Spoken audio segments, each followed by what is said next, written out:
जय हिंद। आज के इस लेक्चर में हम लोग डायरेक्शन कोसाइन का इंपॉर्टेंट क्वेश्चन देखेंगे। तो लेक्चर चालू करने से पहले आप लोगों छोटा सा रिक्वेस्ट है कि अभी तक हमारे चैनल को सब्सक्राइब नहीं किए तो सब्सक्राइब कर ले और बेल आइकन के साथ अपने दोस्तों के साथ शेयर करना नहीं भूलिएगा। चलिए इस लेक्चर को शुरू करते हैं।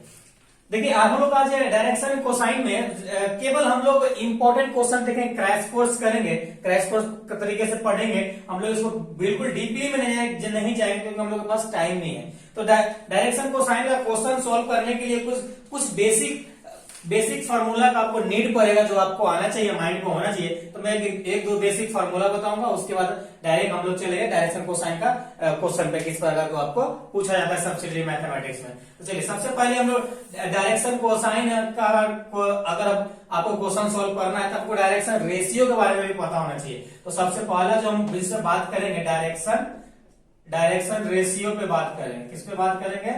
डायरेक्शन रेशियो की बात करेंगे। तो डायरेक्शन रेशियो क्या होता है, ये सब जब डिटेल में 3D पढ़ाएंगे तो आपको देख लीजिएगा। फिलहाल अभी आपके पास टाइम नहीं है तो आप क्रैश कोर्स शॉर्टकट में पढ़िए। ठीक है, डायरेक्शन रेशियो बराबर सपोज कीजिए कोई दो पॉइंट दिया हुआ है, दो पॉइंट ए और बी दे रखा है, ए और बी दे रखा है, जिसका निर्देशांक x1 कोऑर्डिनेट x1 और x2 और x1 y1 और z1 और इधर है x2 y2 और z2। ये दो पॉइंट दिया हुआ है। तो ये एक लाइन का डायरेक्शन रेशियो क्या होगा, तो उसका फॉर्मूला आता है हम लोग का direct x2 minus x1 comma y2 minus y1 comma z2 minus z1। ये इसका डायरेक्शन रेशियो का फॉर्मूला आता है, वेयर x2 माइनस x1 बराबर इसको a बोलते हैं और y2 माइनस y1 को हम लोग b बोलते हैं और हम लोग का z2 माइनस z1 को c बोलते हैं।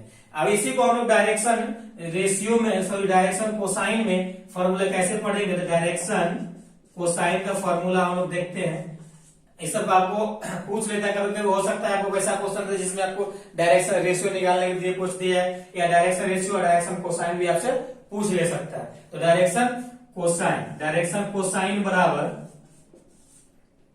हम लोग का फॉर्मूला होता है। देखिए ये आपका ये डायरेक्शन रेशियो हुआ ना ए बी सी, इसी से हम लोग रिलेट करते भागा देंगे। आप 1a by under root a square, सब पे स्क्वायर कर दीजिए, b square plus c square comma b by under root a square plus b square plus c square, फिर comma c by under root a square plus b square plus c square. Okay, तो ये आपका direction cosine का formula होता है। यहाँ आपका where इधर लिख देते हैं, वेयर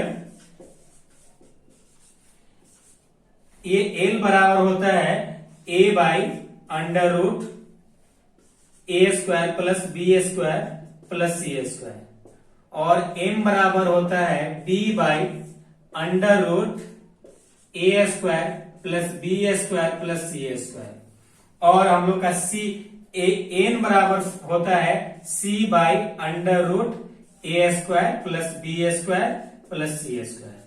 तो ये ओनली फॉर दो फार्मूला, बेसिक फार्मूला होता है डायरेक्शन कोसाइन का, जिसको आपको नीड पड़ेगा डायरेक्शन कोसाइन का क्वेश्चन सॉल्व करने में। और हाँ, एक बात याद रखिएगा, आपको इधर लिख देते हैं L square by M square plus N square बराबर 1 होता है। और हम लोग का ये कॉस अल्फा बराबर एल होता है, कॉस बीटा बराबर हम लोग का एम होता है और कॉस गामा बराबर हम लोग का एन होता है। तो ये चीज भी आपको मालूम होना चाहिए। चलिए इतना आप नोट डाउन कीजिए, फिर इसको हम लोग इंपॉर्टेंट क्वेश्चन डायरेक्ट करते हैं।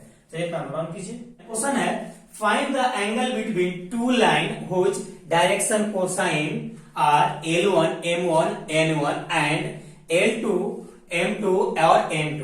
और इसी क्वेश्चन को थोड़ा सा आपको घुमाकर ट्विस्ट कर आपको कंफ्यूज करने के लिए ये क्वेश्चन पूछ सकता है। दूसरा क्वेश्चन इसी क्वेश्चन को इस प्रकार से बनाया जा सकता है, if theta is the angle between a straight line having direction cosine L1 M1 N1 and L2 M2 N2 respectively, that prove that cos theta बराबर L1 L2 plus M1 M2 plus N1 M2 आपको proof करने के लिए बोल दिया जाए। या इस प्रकार से आपको पूछ जा सकता है कि प्रूफ दैट cos थीटा बराबर L1 L2 plus M1 M2 plus N1 M2 आपसे पूछ लेगा। तो आप ध्यान रखिएगा कि इस प्रकार से कोई भी क्वेश्चन पूछेगा तो आपको कोई आंसर एक ही देना, जो अभी आपको हम इसका आंसर बताने वाले हैं। तो चलिए इस क्वेश्चन को हम लोग सॉल्व करते हैं। सपोज कीजिए कोई हम लोग का दो लाइन है ए बी, दो लाइन है जो स्पेस में है। स्पेस कहे तो आप स्पेस कहे तो वैसी जगह जहां पे एक्स वाई जेड एक्सिस की वैल्यू पॉसिबल है, वो निकाला जा सकता है, वैसी जगह को हम लोग बोलते हैं स्पेस। ओके, वैसी जगह को हम लोग स्पेस बोलते हैं। ये थीटा है। ओके, और हम लोग का एक कोऑर्डिनेट सिस्टम में सपोज कीजिए एक ट्रायंगल हम लोग मान लेते हैं जेड वाई एक्स। अब इसमें से आपको एक यहां भी दे सकते हैं, नामकरण कहीं भी कर दीजिए। सपोज कीजिए कोई एक लाइन है, यहां पे कोई एक लाइन है, कोई एक लाइन है जो जेड एक्सिस पे परपेंडिकुलर हो। किस पे? जेड एक्सिस पे परपेंडिकुलर हो, और इसका नाम हम लोग एम दे देते हैं। और एक लाइन और है, एक लाइन और है जो इस लाइन से कनेक्ट हो रहा है, इस लाइन से कनेक्ट हो रहा है। इसका ये हो गया, और ये सपोज करिए पी है, ये क्यू है, ये पी ये क्यू है। और पी का मान सपोज कीजिए कोऑर्डिनेट x1 y1 और z1 है, और क्यू का x2 y2 और z2 है। ओके, z2 है। ये दोनों का कोऑर्डिनेट इतना है मान लीजिए। तो इसी को हम लोग यहां पे लिखेंगे, late L1 M1 N1 and L2 M2 N2 are direction cosine are two straight line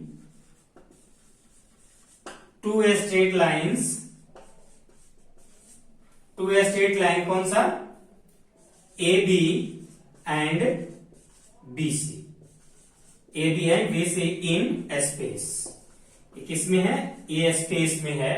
तो सपोज कीजिए ये इसका ये L1 M1 और N1 हो गया, और ये L2 M2 और ये N2 हो गया। ओके, ये इसका हो गया डायरेक्शन कोसाइन। अब यहाँ पे सपोज कीजिए ये एंगल आपका गामा होगा, और ये एंगल सपोज कीजिए ये थीटा होगा। ये दोनों के बीच का एंगल हम लोग को निकालना है, दो लाइन के बीच का ही एंगल निकालने का है ना, इसका और इसका। तो ये तो जेड एक्सिस से दोनों के बीच का एंगल है, तो इसको तो हमको निकालना नहीं, दो लाइन के बीच का हम लोग का एंगल चाहिए। ओके, तो फिर यहाँ पे लिखेंगे फिर let theta be a angle between two lines and P का कोऑर्डिनेट x1 y1 और z1, और q बराबर x2 y2 और z2। ओके, इतना है। उसके बाद अब हम लोग क्या करेंगे? अब हम लोग सबसे पहले ये दोनों ट्रायंगल जो राइट एंगल ट्रायंगल बन रहा है, देख रहे हैं, ये यहाँ पे राइट एंगल ट्रायंगल है, यहाँ पे भी इस पे परपेंडिकुलर लाइन पे, यहाँ भी ये 90 डिग्री बना रहा होगा, यानी दो राइट एंगल ट्रायंगल हो गया। तो सबसे पहले हम लोग इस PNOP राइट एंगल ट्रायंगल को सॉल्व करेंगे, उसके बाद हम लोग इसको POPQ को सॉल्व करेंगे। चलिए इतना आप नोट डाउन कीजिए, फिर आगे सॉल्व करते हैं। आगे सॉल्व करते हैं हम लोग। तो अब आपको क्या करना है? OP बराबर आपको मान लेना है, लेट OP बराबर R1 मान लेना है, और OQ बराबर R2 मान लेना है। ओके, नाउ अभी आपको हम क्या बोले? पहले हम लोग को MOP P में को सॉल्व करना है। तो right angle triangle MOP। MOP में हम लोग को सॉल्व करना है। इसके इक्वल टू हम लोग को क्या एंगल दे रखा है, गामा। तो आपको मालूम होगा कॉस गामा बराबर क्या हो जाएगा, कॉस थीटा बराबर क्या फॉर्मूला होता है, कॉस थीटा बराबर हम लोग का फॉर्मूला होता है B बाई एच। तो यहाँ पे देख रहे हैं कि ये थीटा यहां बना रहा है, राइट एंगल यहां बना रहा है, तो आपको क्या हो जाएगा, MP और OP हो जाएगा, MP और OP हो जाएगा। तो क्या हो जाएगा, B हम लोग को क्या हो जाएगा, MP, B बराबर MP और इसका H क्या हो जाएगा, OP। ओके, तो आपको बताए थे कॉस गामा बराबर n होता है, क्या होता है, कॉस गामा बराबर n, और MP बराबर क्या है, MP बराबर हम लोग का भी, सॉरी आपका ये बेस आपका BA हो जाएगा, आपका OM हो जाएगा, BOM हो जाएगा। ओके, अब देखिए OM किस एक्सिस पे है, तो Z पे है, तो Z बाई R। अब यहां से आपको क्या किसकी वैल्यू निकालना है, Z की वैल्यू निकालना है। तो Z बराबर आप निकालिएगा, ये R1 होगा, OP बराबर R1। हाँ, तो Z तो ये N1 होगा, इसको क्रॉस मल्टीप्लाई किया, Z बराबर क्या फॉर्मूला आ जाएगा, Z बराबर आ जाएगा N1 इंटू R1। ओके, उसी प्रकार से अगर इसको हम लोग इस ट्रायंगल को भी निकालें तो सेम आएगा। तो इसको हम लोग बोल सकते हैं सिमिलरली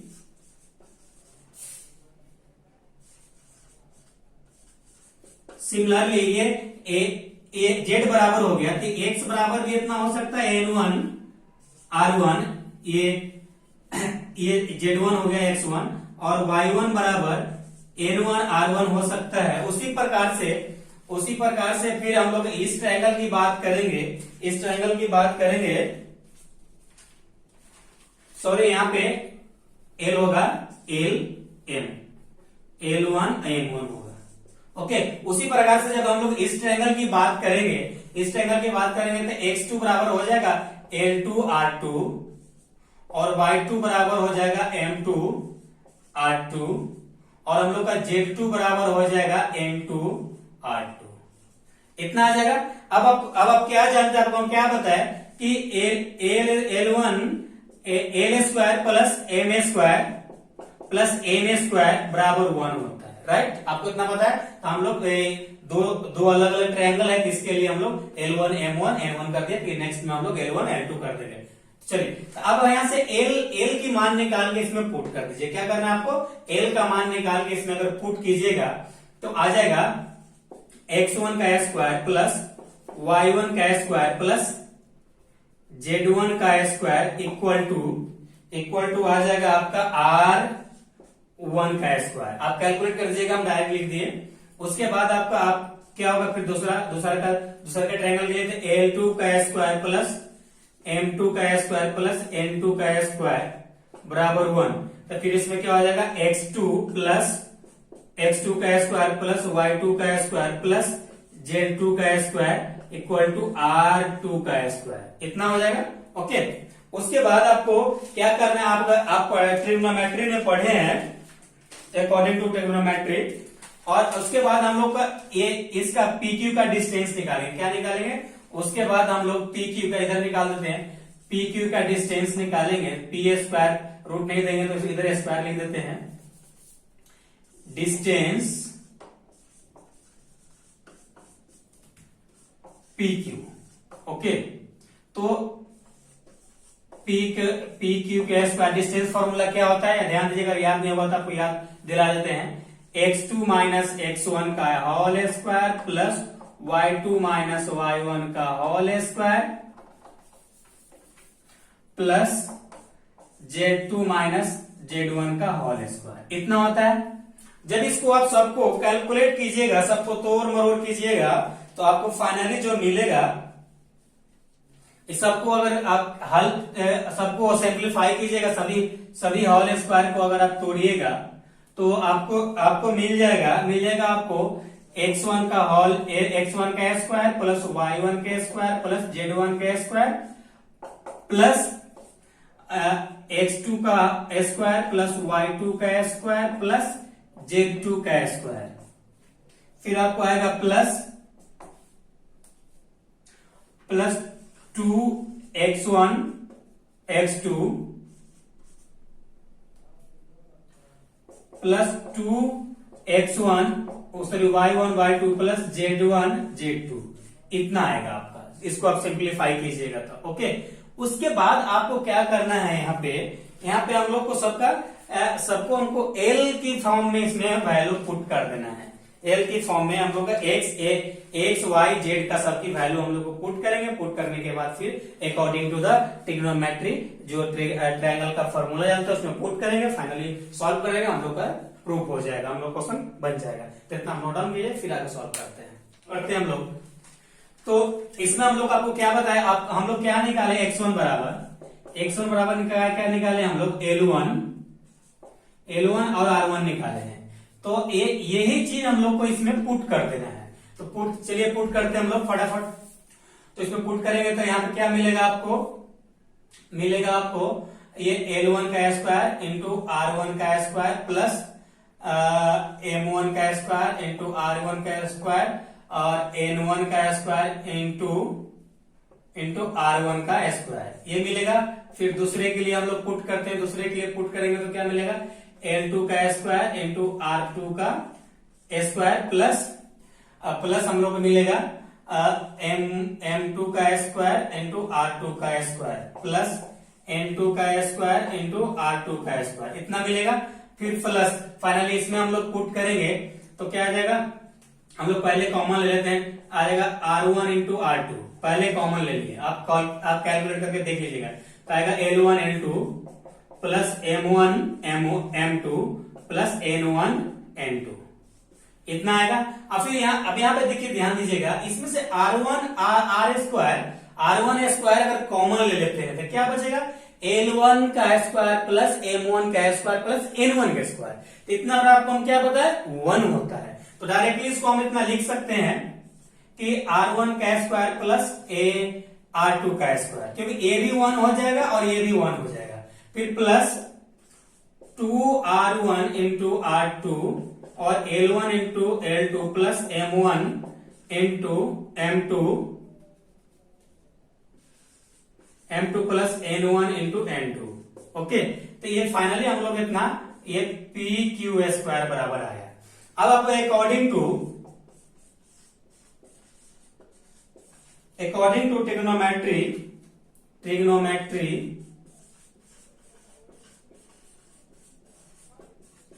अब cos थीटा बराबर क्या फॉर्मूला जानते हैं, according to trigonometry cos theta बराबर होता है OP का स्क्वायर प्लस OQ का स्क्वायर प्लस माइनस PQ का स्क्वायर, जिस ट्रायंगल जो फिगर बना है उस ट्रायंगल का अनुसार, और उसके बाद होता है OQ इंटू OP, ओके, इतना होता है। इसमें सबकी वैल्यू हम लोग पुट कर देंगे। चलिए इधर हम लोग पुट करते हैं। तो OP बराबर हम लोग क्या माने थे, OP बराबर हम लोग माने थे R1 का स्क्वायर प्लस OQ बराबर हम लोग माने थे R2, तो इसका R2 का स्क्वायर हो जाएगा माइनस। अब हम लोग का कितना आया है, PQ बराबर इतना आया है। चलिए इसमें हम लोग पुट कर देते हैं। तो R1 का स्क्वायर, यहाँ पे माइनस है तो हम लोग डायरेक्ट गुना करते जाते हैं, माइनस R2 का स्क्वायर, और ये देखिए यहाँ पे भी माइनस है। यहाँ पे एक चीज सही कीजिएगा आप लोग, यहाँ माइनस आएगा, इससे आगे भी अगर लिखे, हाँ ये माइनस कर दीजिए, केवल इसी में गड़बड़ है, और यहाँ भी माइनस कर दीजिए और यहाँ भी माइनस कर दीजिए, ओके। चलिए तब हो जाएगा। तो फिर ये माइनस माइनस प्लस हो जाएगा, और फिर क्या आ जाएगा 2R1 R2 और L1 L2 plus M1 M2 plus N1 N2, okay, by क्या आपका 2 OQ बराबर हम लोग का है R2 इंटू OP बराबर हम लोग को माने हैं R1, ओके। अब देखिए यहाँ पे ये R1 का स्क्वायर कटेगा, R2 का स्क्वायर कटेगा, फिर देखिए ये R1 और R2 ये R2 ये कैंसिल हो जाएगा, तो हम लोग को क्या बचेगा, cos थीटा बराबर, हम लोग cos थीटा बराबर बचेगा, cos थीटा बराबर L1 L2 plus M1 M2 plus N1 N2, okay. तो हम लोग का क्वेश्चन यही एंगल बिटवीन टू लाइन के बीच में एंगल बोल रहा था, तो यही आपका फाइनली आपका आंसर आएगा। ये अगर के कंडीशन इसी में अगर आपसे क्वेश्चन पूछ दिया जाए कि परपेंडिकुलर बताइए तो क्या हो जाएगा, तो यहां पे लिखिएगा फॉर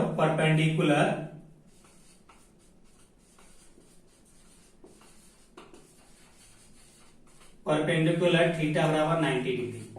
अगर थीटा बराबर 90 डिग्री करेंगे तो क्या आ जाएगा, L1 L2 plus M1 M2 plus N1 N2 equal to 0। अगर 0 आ जाता है तो मान लीजिए कि आपका दो लाइन आपस में परपेंडिकुलर है। ओके, तो अगर परपेंडिकुलर सिद्ध करने बोले तो यहां तक सिद्ध कीजिएगा, अगर एंगल बोलेगा तो यहां तक कीजिएगा, अगर दो लाइन पैरेलल बोल देगा तो फिर कैसे सिद्ध कीजिएगा। तो आइए कितना पहले नोट डाउन कीजिए, फिर आगे आपको बताते हैं। चलिए, अगर आपको बोले कि पैरेलल है दो लाइन तो फिर क्या कीजिएगा, तो देखिए पैरेलल के लिए कंडीशन होता है फॉर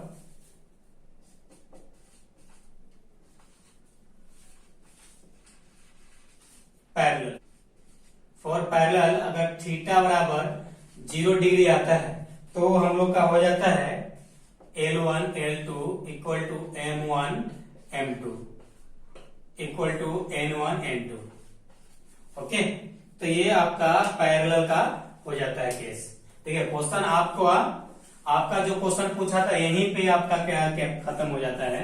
अगर वाई दे एंगल नहीं पूछ के परपेंडिकुलर पोलर से आपसे पूछ देता है तो सब कुछ वही करते आना है, लास्ट में ये ऐड कर देना है for theta equal to 90 degree और आपको इतना एक लाइन बढ़ा देना है तो समझिए आपका उसका आंसर हो जाएगा।